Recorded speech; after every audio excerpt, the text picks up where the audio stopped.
Yeah, ladies, gentlemen, boys, girls, children of all ages. This fool right here. Oh my gosh. Welcome to the Sideline Junkies Podcast Network. It is me. It is I, the Midnight Rider. And we do this thing on Friday Eve.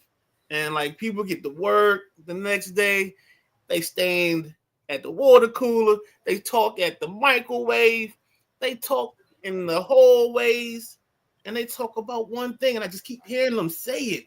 They say it, and they say it, and they call it the Thursday Night Throwdown. Yeah.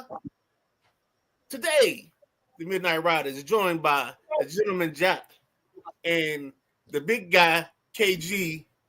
I don't know what the persona is, so I'm gonna let him do the persona and tell us what's going on. I'm guessing he's the reigning, defending Picks champ and the WrestleManiacs pick him. What you got going on, KG? Now, does he have any sound? Or is he just not talking? Maybe he's not talking. Jack, how's your day, man?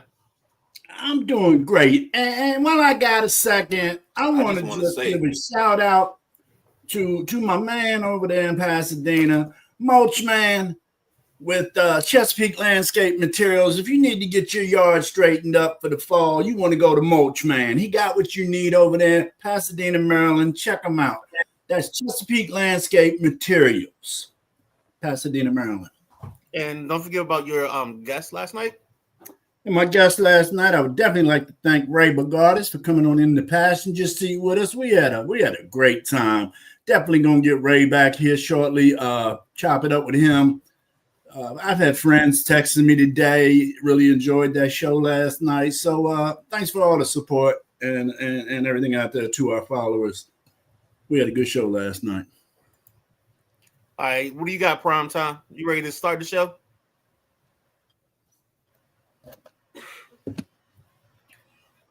All right. So tonight is that like a picture of him or something? I'm the big guy, KG. He keeps talking. You might have to go back out and jump back on, unless this is part of the bit and you're just not talking. All right, Jack. Let's get up and running, and let's do what you came here to do.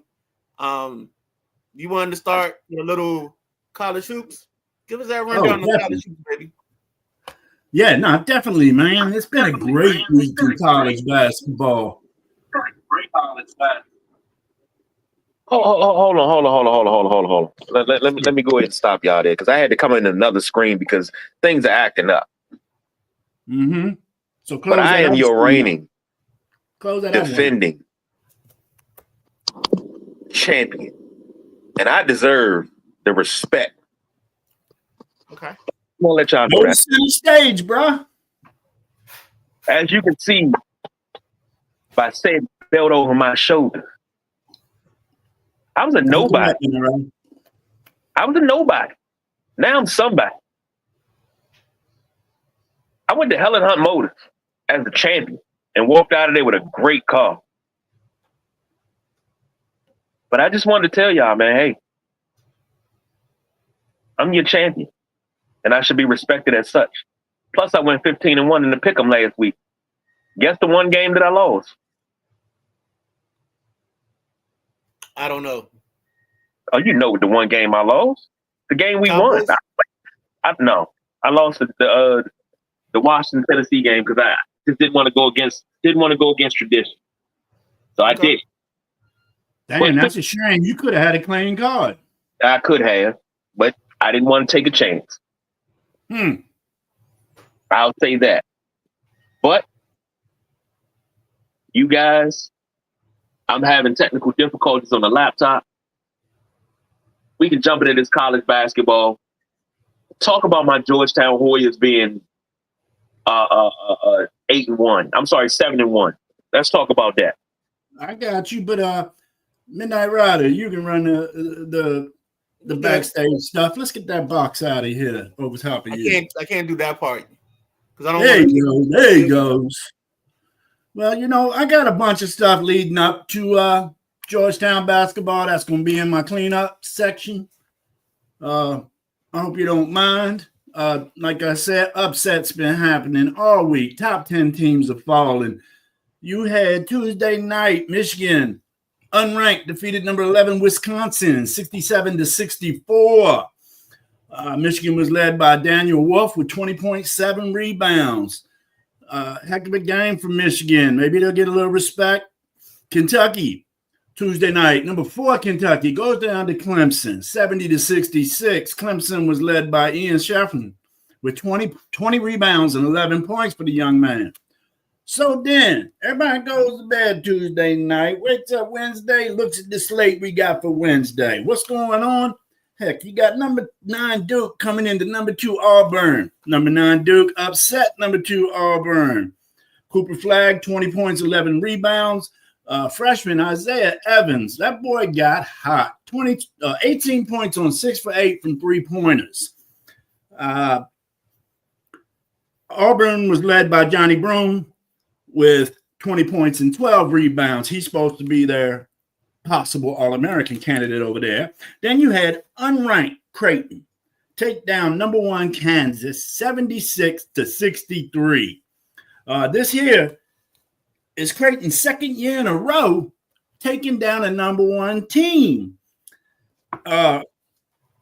Blue Jays coach Greg McDermott is doing a heck of a job at Creighton. I think he's tired of being called a Cinderella school and wants to, get some respect, and I think he deserves it. So that right there is the upset that was going on. Everybody's talking local basketball around here. You got the Terps at 8-1, and you got the Hoyas. Georgetown Hoyas at 7-1. Okay, yes, those are good records. Maryland lost to number 5 Marquette, 78-74. I think that was a heck of a showing against a solid Marquette team. They beat Villanova by 1 and beat Ohio State like they stole it, boy. That was a good game. I think that was their last victory. They beat Ohio State great. Maryland's being led by Derek Queen, a freshman center, 17 points a game, 8 rebounds. Jacoby Gillespie, a junior guard, 14 points, 51% field goal percentages. He's doing damn good over there at Maryland. Then you got Julian Reese, the senior forward, 13 points, 8 rebounds, 63% field goal shooting. Reese is the leader of that team. Maryland has a few tune-up games left, and then we'll see what happens when it comes to conference play.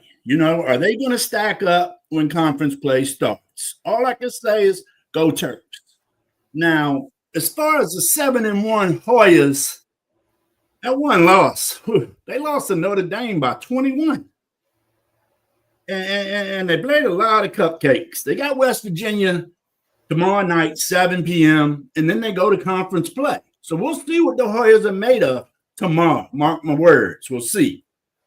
I don't expect much out of Georgetown. NIT. So, that might hurt the big guy's feelings, being a big Hoya and all. But I just spit the truth, baby. So that's what I got about Georgetown. Now, some upcoming games we got coming. We got Saturday, we got Wisconsin, number 11 against number 5 Marquette. That should be a great game. And then we got number 4 Kentucky against number 7 Gonzaga. I'm really looking forward to that. And then some news. I told you guys about Florida. They done moved up some. They were 18 or so beginning of the season. They're number 13 now. But what's funny, they got a 7'8", 7'9" freshman at Florida, Oliver Rates.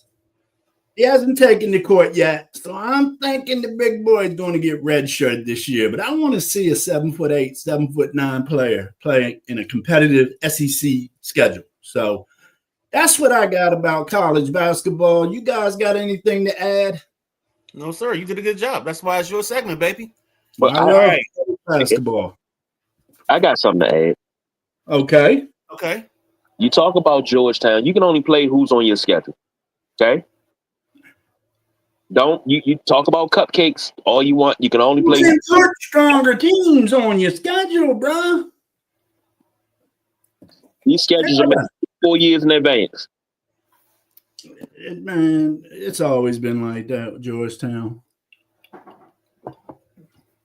So we'll see. Yeah, we'll see once we get in the Big East play for real. Oh, I'm talking about tomorrow. Then if everybody gonna say it's a fluke. No. And I would like the Midnight Rider keep the same energy with the wins that Georgetown has had. For every win, I need you to put up a number of somebody that wore that number for every win. We're at 7 wins. But when we go to 8 wins, I want to see all your number 8s. I want you to list all your number 8s. It's not a streak. Okay, what is this? What is it? A 4-game streak? 5-game streak? I need numbers for those winning streaks. I need that stuff energy. You can't control my bid. My bid is my bid. Come on, son. And I forgot to give a little dap to some of these Georgetown players. Thomas Sorber, a freshman forward, 16 points a game, 9 rebounds, 3 assists. Michael Peavy, senior guard, pretty much quarterback in that squad, 15 points, 4 assists. What is it? Malik Mack. He's doing pretty well with 13 points a game. So between them 3, that's probably the nucleus of their scoring at Georgetown. So that's what you're going to see. All right, guys. Well, next Thursday, when we open up again, you'll get another rundown on college basketball brought to you by the Gentleman Jack. All right, folks. Next thing up on the schedule and the docket. We're going to hit this real quick and get off of this. We can talk about this and put a pin in it for later. But the Nats payroll. The Nats payroll is projected to be anywhere from 32 to 35 million at this point right now. And they have not shown any aggression in trying to sign anybody. It's going to be a big thing. Jack, real quick, you got any thoughts on the Nats payroll being 32 to 35 million? Nah, I honestly haven't looked into it enough. I saw something posted about that earlier today. So I'm not going to sit here and talk numbers that I don't know right now.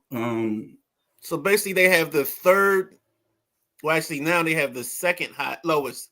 Right. He's the second lowest now because of the deal that Oakland signed today. That moved them out of the next to last position, so it puts the Nats firmly in second to last, which is a thing. I mean, if they're not going to spend no money, why are they in this game? I mean, come on, you got to make your squad strong enough to compete. Well, maybe they're waiting on the Madison thing to figure itself out, but we'll come back to this. I just wanted to drop that in real quick so people got to know and got to hear about it. I don't know if KG's available. I'm here. I'm here. I was waiting for you to kick it to me because I was ready. I was in the corner waiting for the 3. I mean, had your hand up. I saw you. I couldn't see it. You had your hand up. He's like, feed me. All right, so do this. Finish up the Nats and then go right into the NBA. Okay. I mean, the Nats not spending money. Is anybody surprised? No. That's not spending money. It worked when you had a good farm system. Their farm system is not as good anymore because you traded away a lot of guys. So you got to see how this is going to play out. Maybe they're saving up money to go big in upcoming free agency and maybe next year, but I doubt it. But we will see.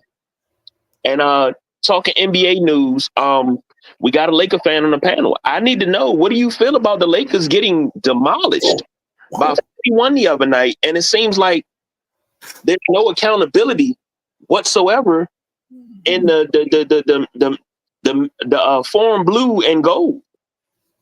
They are bullies. If they get up and get out early, they end the ball game. They come out and they struggle. It's gonna be a long day. It's like they pack it in. LeBron hasn't played well at all offensively in the last couple of days. So, I mean, we're just in a situation where it's gonna be a struggle. I think they had a good start, but I think teams are starting to catch on to some things they're doing. They're just not shooting well. And that's going to be it. I mean, that's the problem right now. Yeah. And I mean, I know as long as Davis and LeBron are in LA, the offense is going to go through the 2 of them. But I'll tell you, man, they need to turn to some of the younger guys and get them more in the offense. That Dalton Connect, he's already shown you small glimmers of what he can be. the boy knows how to put up. The young man, I should say, knows how to put up points, and I think he needs to be more involved in the game plan because he's a sniper, and we've seen that on Sports Center. Y'all seen it. He's had some big games. He just needs the shots, and he's not getting the shots because he's more than a 12-point a game player any day, all day. I like what you said there, Jack. He's a sniper. That they call him the West Side Connect for a reason. Mm-hmm. I think you got to start seeing what you got in these younger guys. Not saying that LeBron doesn't have it anymore, but this is not the same LBJ of 10, 12 years ago. He's not able to carry a team, so that's not going to happen. I heard rumor possibility of sending Reeves out of there to bring someone in. I don't know why or what, all they're going to do, with Reeves, he's been in the league, 4 years, maybe 5 at the most. Right. And they're going to draw in with that trade a goddamn guy at the end of his all-star career, some dumb move like that, You're not going to get a young stud for young Austin Reeves. So I don't know what they're doing. Russell's been mentioned in trades. Lakers are in turmoil. I mean, when you got your coach to come on the interview post-game and say, I am embarrassed. We are embarrassed. I mean, that's bad. Russell does have to go. Let me say this one last thing, and I'm done with it. I said it before. I said it over the summer. The problem inside that building starts at the top. Jeannie Buss has to get people around her that are basketball people. She has to use the formula that her dad did. Get you former players that know personnel. Because he had a Jerry West, a Bill Sharman. He had Pat Riley in the building. You had all these players, these former players that knew the game. They don't have that in LA. And Rob Pelinka, he is the tip of the iceberg of why this Titanic ship is sinking. It's Rob Pelinka's fault. And I've been blaming him for quite some time. Antonio Boone said, Bron old and AD soft. Let's keep it a buck. No argument here. Pelinka needs to go. I guarantee if you get somebody else in that building and you put your scouting staff together, former players that run a scouting department, you'll have a way better product on the court. This is not it. All right. We're going to put a pin in it, but I just think about this question. Why for you are you wanting a former player to run the front office? That's the thought. Pin in it. We'll come back to it. Okay, I'll write that down. We can talk about that sometime. We can probably talk about that Tuesday. We can talk about that anytime. Yeah. All right. College football playoff. Midnight Rider, this is your thing. I look. Holiday, I got the bike. Boom. There you go. There it is, baby. I got the bike, Holiday. Hey, what I tell you on Sunday morning after we saw how everything played out? Who would I say was going to sneak in there? Good home Alabama at number 11. Now, this will be a good game. Them playing Notre Dame 6 against 11. But let's go back and let's talk about the buys. The buys, number 1, Oregon. Texas at number 2. You got SMU, who right now is leading the ACC. I'm worried about them because I think they'll find a way. If they lose, they'll fall out of the playoff altogether. I don't think they can lose this ball game against Miami in that conference championship. Number 4 is Boise State. They're ranked number 10. So that's another one that's to be questionable because I think they play UNLV. So UNLV could possibly ruin their schedule or ruin their thing. Midnight Rider, is that you? Because you hold on, man. You already hot. No, that was me. We good. Oh, damn. Midnight Rider so hot he set off your smoke alarm. Good grief. Thanks for being alert. My boys. Midnight Rider, let me ask you something. So hey, give me a second. I'm gonna come right back. I'm still here, Jack. Go ahead with your question. Go ahead. Now, if Boise, what you got in parentheses is their current rank, correct? Correct. So if they at 10th, I thought it was the 4 of the 5 conference winners with the highest ranking get the buys. So who's Boise beating out of that? Arizona State?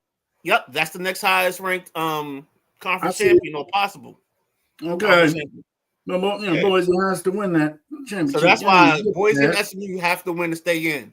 I think if they both fall out, you'll see South Carolina and you might see you'll see Clemson jump in because they're the winners. But South Carolina becomes the next team up, I think. I think Miami gets, You think Boise's, if they lose, they're out of the playoff? Yep. Because they'll drop them down to like 13.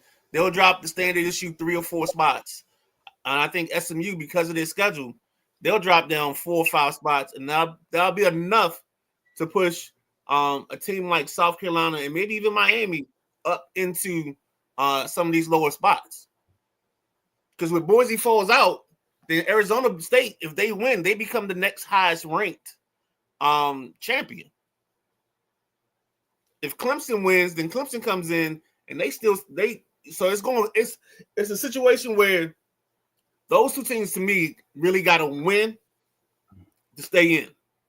I think if they lose, the system will get manipulated for them to fall to like 12 or 13, and some of these other places get to move up. So this weekend is going to tell us a whole lot and basically lay the format out for what is and what it's going to be. And if you at Boise State and you at SMU, you can't complain if you don't win your conference championship because it's there for you. All you gotta do is win and you win. Speaking of you, Coach Chris said, "Give me SMU for $100 to win $1,000." Oh, that's about that, Coach. Look, I'm gonna ask Coach a question. Is that a blue magic guarantee on that? Because I mean, I'm willing to put. I don't know about 100. I'll put 10 on it, but I like those. I like that. Good seeing you out there, Coach. Antonio Boone said Alabama making it is a travesty. They've been setting it up. Well, it's not a travesty because the way I told y'all again Sunday, I even said it Thursday before, if this falls out the wrong way, Alabama's going to find its way in because they're the cash cow. I agree. You can't be the cash cow on the sideline. And that's why they need Boise to stay in it because Boise gives you the option of the kid that runs the Ashton Gentry story. And then even with this setup the way it is now, you got Ohio State and Tennessee. That's going to be a huge ball game. Georgia, Indiana, that's going to be a big ball game because Indiana's in the playoff for the first time. Notre Dame and Alabama, you got 2 teams with 2 struggling with quarterbacks that depend on their legs and 2 good defenses. Penn State and Arizona State, I know Arizona State got Jack's boy as a running back, but when does Penn State won a big bowl game? This could get real interesting real quick. It really could. I like some of these matchups. I like Tennessee, Ohio State, Georgia, Indiana. I don't know where that's going to go, man. Like I say, you can't count Kirby out. And not sure about Coach Siggs 100% yet. They wasn't too happy after that loss to who they lose to? Oregon? No, Ohio State. Ohio State. I know it was an O. That was all them not being ready for the moment. I think they got that out of their system now. I think they play a little bit better against Georgia. Possible, and I believe in that. Yeah, that was their first time on the big screen. Yeah. You know what I'm saying? In the prime time window. So I think that's what's going to be for them. But that's what we got right now for college football. And then the Texas SMU, you got the Battle of the State. You got a little bit of everything going on here, man. You really do. You got 2 historic programs, Notre Dame and Alabama. Let's see, though. You gotta get through this weekend and see if this stays like this. Exactly. Let me say this real quick before we get off college football, because this got to be said. We don't talk about – yesterday was National Signing Day. Notre Dame signed Madden Fararamo, 4-star linebacker out of San Juan Capistrano, California. Yeah, it was signing day in California. I think certain other areas of the country do it a little bit later, I believe. Nuts. Maryland signed the kid, the Spalding quarterback, who's a 4-star. Well, did they? Okay. Excuse me. So you had people committing yesterday, so it was good. Okay. It was good stuff. Good time. Jerome Bettis' son, who's a receiver, Jerome Bettis Jr. out of College Park, Georgia. He signed to Notre Dame yesterday. Well, he signed back earlier this year. He committed, but he signed his letter of intent. National Signing Day was yesterday. But Notre Dame, they got some ballers coming in next year. I think Marcus Freeman just bought himself another 3 years.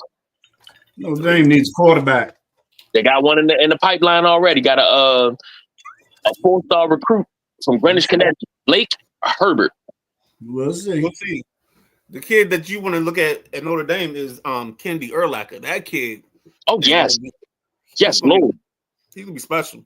Oh, my God, yes. I agree wholeheartedly. And we got a lot of second generations at Notre Dame right now and coming in. So Antonio Boone says, side note, Urban Meyer wants back in. If anybody touches Urban Meyer with anything other than a cattle prod, they're crazy. They're freaking crazy. Gentlemen, shall we get to tonight's game? Sure. Packers versus Lions in Detroit. Jesse checked in on Instagram. He said, getting ready to watch one of the best games in the NFL, Packers at Lions. Let's go Lions. He called me a Temu Roman Reigns. Jesse, I'm not even offended by that because I think I'm a little bit higher. I think I'm an Amazon Roman Reigns. I'll take that. But you got the Lions 3.5-point favorites. Over under is 52.5. You know how we do this. Jack, take this thing away. I tell you, there's a lot of injuries in Detroit nowadays. It's like the injury train, the injury bus comes by every morning. Sheesh. I mean, the offensive line is struggling, but like I say, it's next man up. It's the NFL, baby. But they're missing their left tackle, Taylor Decker, for the second week in a row. He's the big guy that just signed that 3-year, $60 million earlier this year. And he's out with a knee injury. So we got half the defensive line is out. A lot of backups are out for Detroit. I just don't know. And then, Green Bay, Dobbs is out. He's concussed. Tight end, Musgrave, he's out with Edgerrin Cooper, the middle linebacker for the Green Bay Packers. Hamstring. That's the Texas A&M kid. I like him. Yes, I do too. Jair Alexander, stud cornerback. He's out with a knee, may be replaced with a rookie tonight. Rumors I heard. Good news is the center, Josh Myers for Green Bay. He's leaning towards possibly playing. I think it's a game time decision. So when we get down to the nitty gritty, is Goff going to get time with the injuries to his line? And will the run game work with the line the way it is? Because if the run game works, the passing game works. So everybody's loving seeing this explosive, high-scoring, big running game, big passing game Detroit Lions offense. So it's up to Green Bay to do it, but they got injuries as well. But Jordan Love's going to have to continue to control the offense. Kraft, the tight end, he's going to have to step up with injuries to Dobbs. Watson needs to help out. Reed can't do all this. So I'm still going to hang with Detroit, the best team in the league right now. I think they're better than Kansas City. And Detroit's going to win and cover the over. That's what I like. I think big Jack Carr shootout. Pew, pew, pew, pew. There you go, baby. I like that. I like the way you're thinking, Jack Carr. You feel it? I'm going to go a different direction because I think Love is in the air. I think Love is in need of love. I think the Packers win this ball game. And instead of asking what's Love got to do with it, Love's got everything to do with it because it's inevitable, baby. I think Reed's going to have a big game, like you said. I think Josh Jacobs has brought life to this running game, what makes them very balanced. And I think they're one of the few teams that's explosive enough that they can stick up with Detroit. So I'm going to go, let's go 34-27. Green Bay wins on a late touchdown drive. He hits Christian Watson in the corner of the end zone for 6 to win the ball game. No blue magic. That's the over, right? Yeah. Yeah, that's over, baby. Antonio Boone, I think the Packers win it. I'm nervous now. Me and Booney don't always agree on football. I'm nervous. But you're right, Midnight Rider. Both teams have balanced offenses. Both of them do. So it's going to be whichever offense is more effective tonight and whichever defense can be most effective tonight. So it's going to be on both sides of the ball. I got to disagree. And I got to disagree with you and Boone. Okay. I appreciate that. I say this, and I agree with what Jack said. Detroit is the best team in the league. Let's call a spade a spade. They're the best team in the league because I don't agree. They're better. They're a better team than the Chiefs. Because that's not the best team in the league. Who's the best team in the league? The Philadelphia Eagles. That's the argument we can have later on.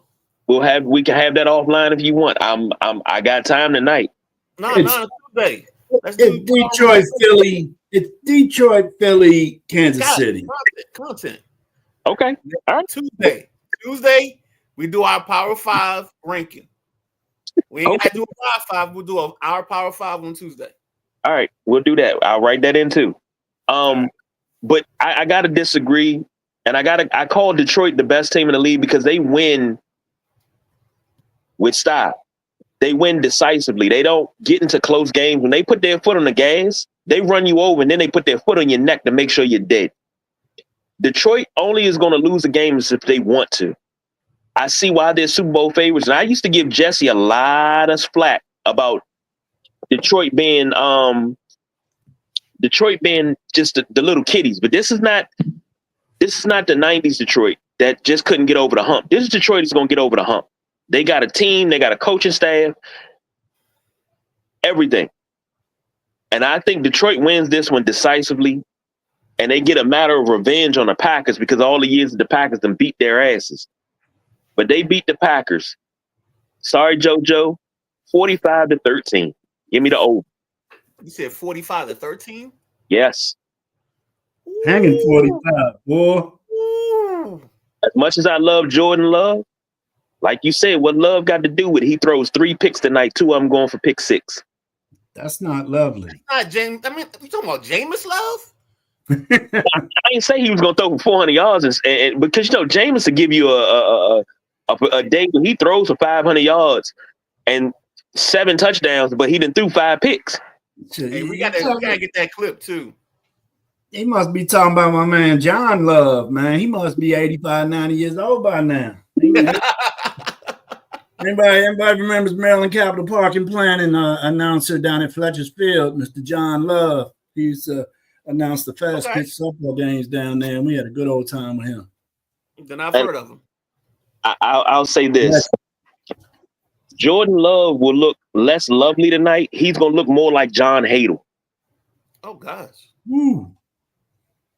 All right. Leave it at that. If you don't know who John Hadle is, go look it up. That's how you feel. Hadle when he played with the Packers. Not when he played with the Chargers. John Hadle with the Packers. Mm. And Boone said, Philly, I hate to say it. Boone, be back here Tuesday. 2 for 2. Be back here Tuesday. Philly's offense has been clicking just like the Lions. I mean, but Tuesday, like Midnight Rider State, close games. Content, baby, content.